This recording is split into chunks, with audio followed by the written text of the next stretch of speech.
How could an ordinary flight turn into a tragedy in less than a minute? Just 30 seconds after leaving the ground, a modern Air India Boeing 787 suddenly plunged into a residential area, killing 260 people. No warning, no indication of technical failure, everything happened far too fast, far too abruptly. What could turn a 9-hour journey into a disaster in under 60 seconds? While investigators race to uncover the truth, social media has been flooded with fake news and baseless speculation, making it even harder to get to the facts. And at the heart of the tragedy, a shocking detail has emerged. Both fuel switches were turned off shortly after takeoff, but who did it and why?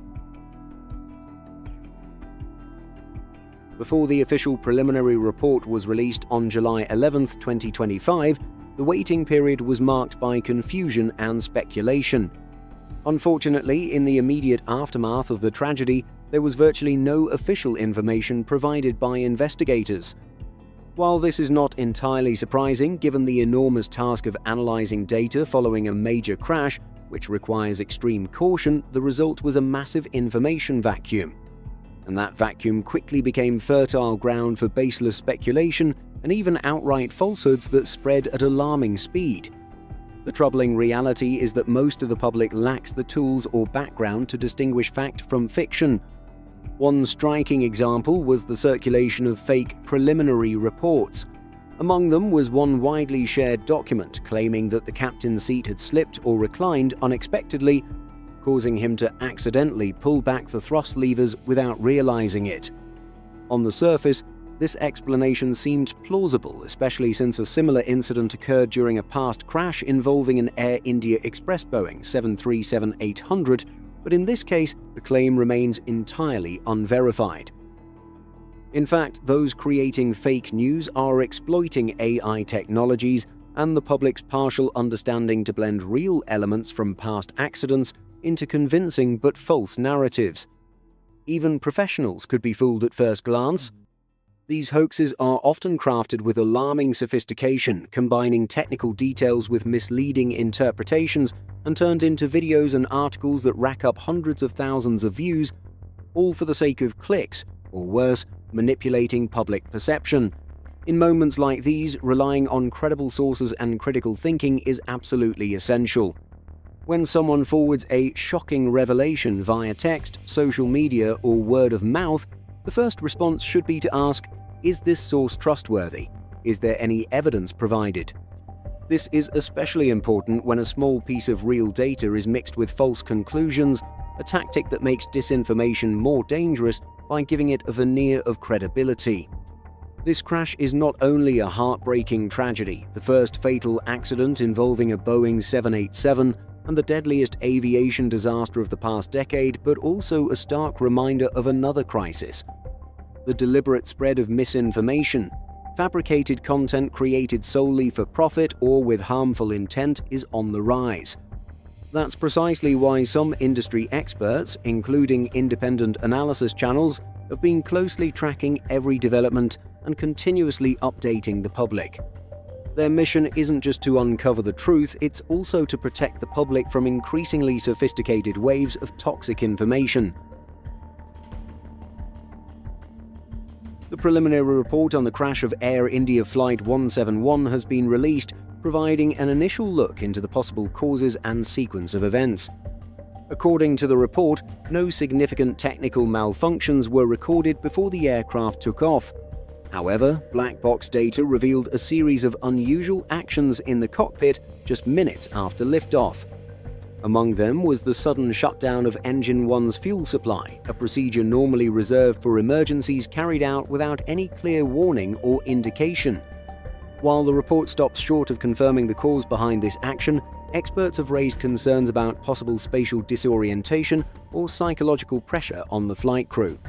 The report further confirmed that the resulting asymmetric thrust led the aircraft to bank sharply to the left, lose control rapidly, and crash into a residential area just minutes after departure. Though only a preliminary finding, the report has outlined critical facts that help narrow down the investigation's next steps. It also highlights the pivotal role of human factors in the chain of events leading to the disaster, raising numerous questions that must be answered in the final report. On Thursday, June 12, 2025, a major aviation tragedy occurred involving Air India flight AI-171, scheduled to depart from Ahmedabad Airport, India, to London Gatwick Airport, UK. The Boeing 787 was set to take off at 1:10 p.m. local time, but began taxiing approximately 30 minutes late. The aircraft was operated by two experienced pilots.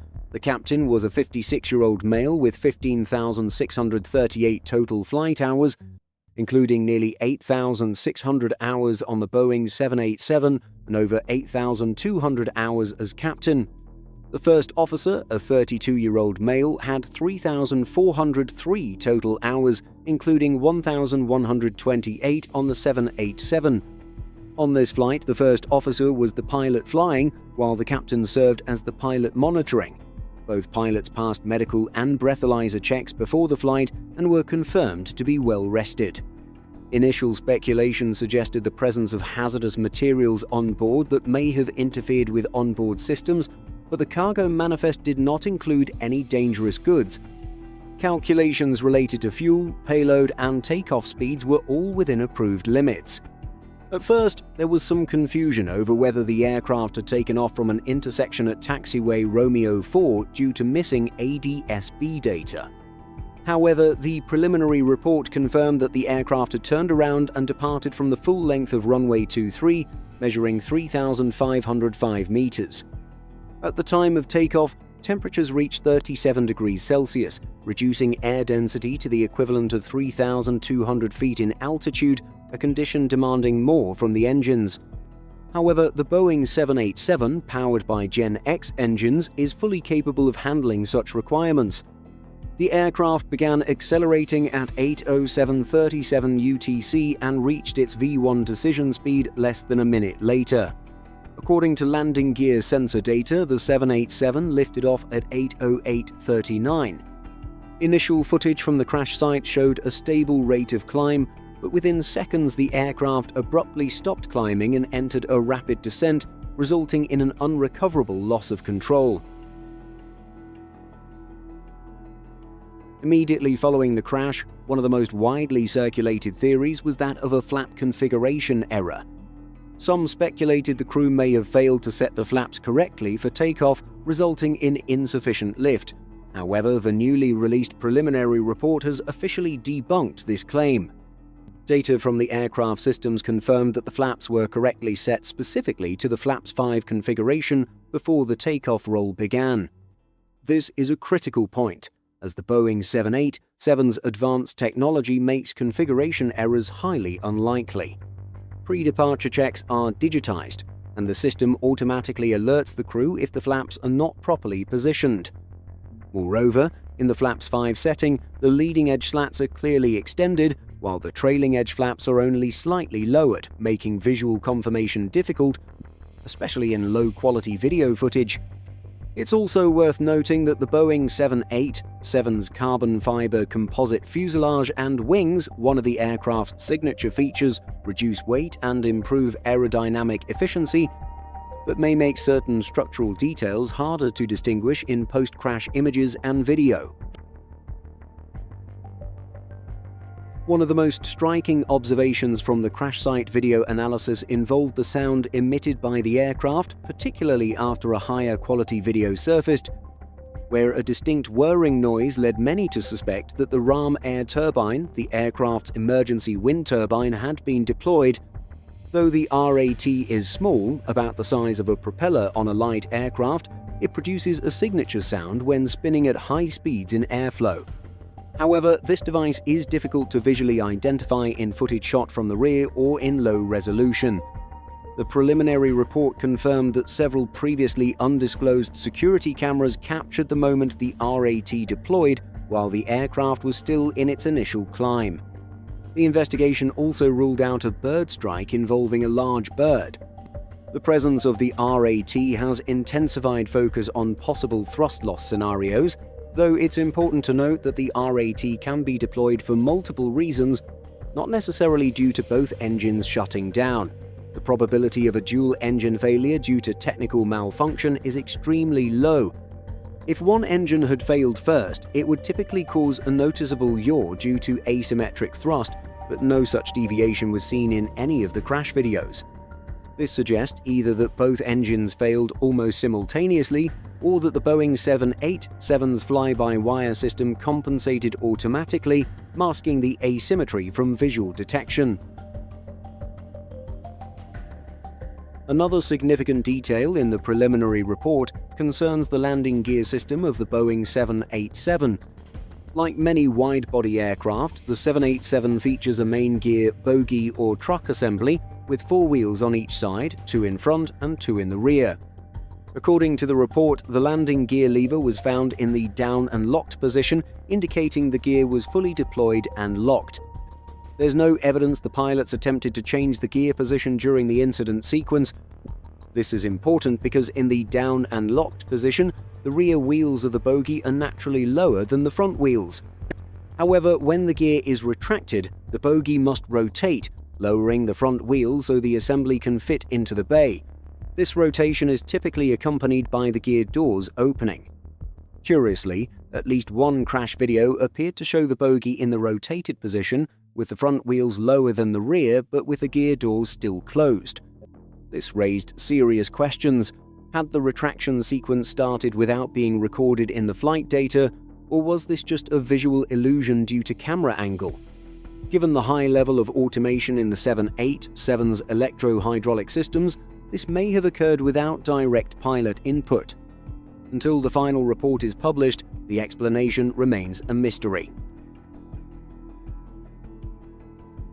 The preliminary report from India's DGCA finally revealed crucial technical details regarding the sequence of events that led to the crash of Air India Flight 171.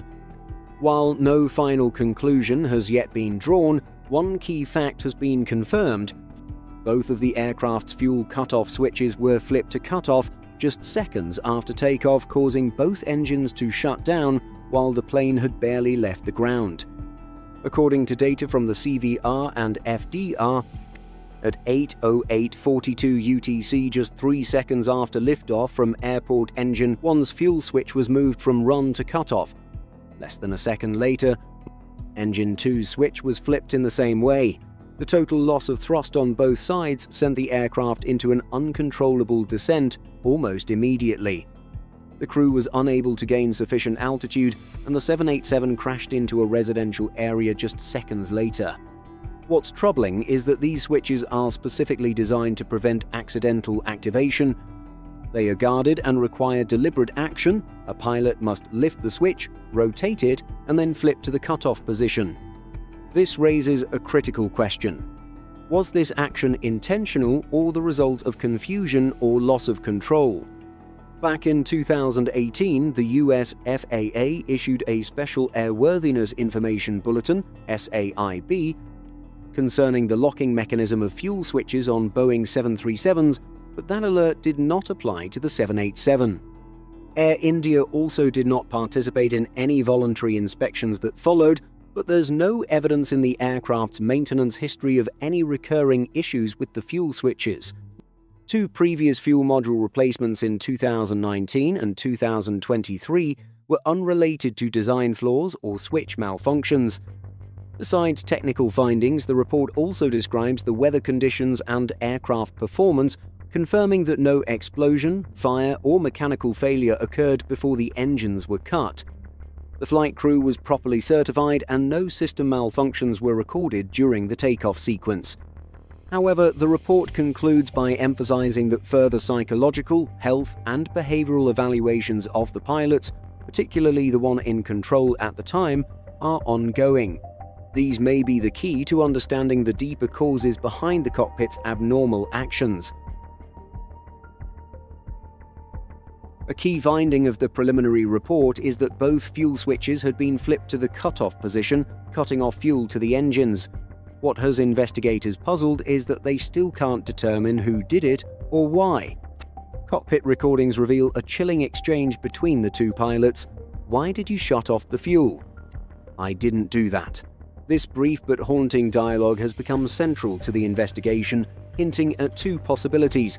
Either neither pilot touched the switches, or someone did and wouldn't admit it. Whatever the cause, the aircraft reacted exactly as programmed. Fuel flow stopped, both engines spooled down, and the RAT deployed automatically to maintain minimal hydraulic power. Within 10 seconds, someone attempted to switch the fuel levers back to RUN, and the engines began showing signs of recovery. The APU, Auxiliary Power Unit, also triggered automatically to assist the electrical systems. However, while the RAT deployed quickly, the APU failed to start in time. Meanwhile, the engine control systems attempted a relight sequence. Engine 1 showed signs of recovery first, followed by Engine 2, but it was too late. Just 13 seconds after the first switch was reset, the captain transmitted a mayday call. 6 seconds later, the aircraft slammed into a building, causing a massive explosion. The fuselage, wings, and engines were torn apart, igniting a fire that spread to neighboring structures. The crash killed 241 people on board and 19 on the ground, leaving only one survivor. Many others were seriously injured. While the preliminary report stops short of a final conclusion, it paints a clear and harrowing picture of contradictory human actions, automated system responses, and the devastating reality that it was already too late to save the lives of hundreds. The preliminary report from the investigation into the Air India 171 crash has been released, an important step in the effort to uncover the cause of the tragedy. However, this is only an initial summary. It does not provide final conclusions or propose any specific corrective actions. The final report may take 1 to 2 more years to complete, so it is still far too early to make any definitive judgments. In the meantime, the most important thing is for the public and media to remain cautious and avoid jumping to unsupported conclusions. Issues like inoperative in-flight entertainment or the air conditioning not being turned on while passengers were boarding, while inconvenient, are not indicators of flight safety issues. Focusing on unrelated details can easily distract public attention and obscure the truly critical findings that emerge from technical investigation. At present, Boeing has not issued any safety bulletins, and the FAA has not released any urgent airworthiness directives for the Boeing 787 fleet. This suggests that there is no clear evidence yet pointing to a design flaw as the direct cause of the crash. Still, Boeing has withdrawn from the Paris Air Show to dedicate its full resources to supporting the investigation, a move widely seen as serious and responsible. It's worth noting that the preliminary report has been released in a manner that is more transparent and detailed than expected. With the collaboration of international investigative bodies such as the NTSB, FA, and AAIB, the investigation is expected to continue in a scientific and objective direction. Now is the time for all stakeholders to clearly distinguish between official information and speculation, ensuring that any future decisions or discussions are based on verified data. Transparency is essential, but so are patience and discernment.